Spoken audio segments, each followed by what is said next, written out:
dear friends, I am back again with my new video. Previously we were discussing about different types of connective tissue. Okay, so today we are going to discuss about specialized connective tissue. So there are basically two types of specialized connective tissue.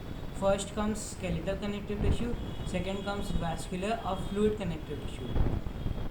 Skeletal connective tissue are basically have dense mineralized matrix, and examples are cartilage and bone. So first we will look at cartilage today, then we will look at the bone. Okay, so outermost layer of cartilage is basically made up of perichondrium. Perichondrium is basically white fibrous connective tissue. Okay, below perichondrium there is a layer of chondroblast.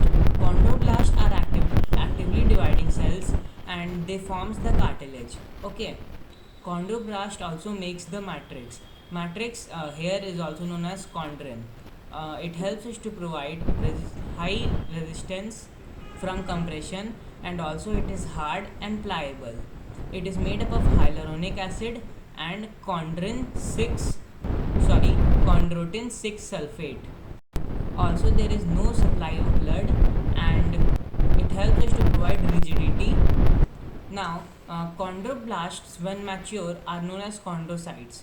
These chondrocytes are then digested by the chondroclast cells. Okay, wherever you will see blast in bio, it means formation or making, and wherever you see clast means destroying. Like chondroblast are cartilage making cells and chondroclast are cartilage destroying cells. Now next comes types of cartilage. First type is hyaline cartilage. It is the most common cartilage present in our body, and during embryonic condition, hyaline cartilage are then broken by the chondroclasts, and then osteoblasts acts on it and forms the bones. Its examples are nasal septum, larynx. In larynx, there is Santorini cartilage. Okay, that is important.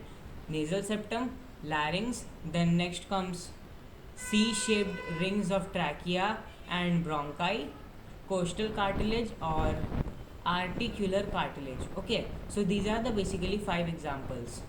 Costal cartilage is also known as sternal cartilage. Now second type is calcified cartilage. It is basically a modification of hyaline cartilage only. There is more deposition of calcium salts in the form of hydroxyapatite. Okay, in the form of hydroxyapatite crystals. So these calcium basically gets deposited over the hyaline cartilage, and then it is also the hardest cartilage found in the body. And its examples are head of femur and humerus bone. It is present basically in the thighs and in this portion of our body. Second example is pubis of frog. Okay, now third type of modification is, not exactly modification, third type of cartilage is white fibrous cartilage. Okay, it is the strongest cartilage in our body, and its examples are pubis symphysis and intervertebral disc. Okay, two examples, pubis symphysis and intervertebral disc. Okay, so that's all for today. Thank you.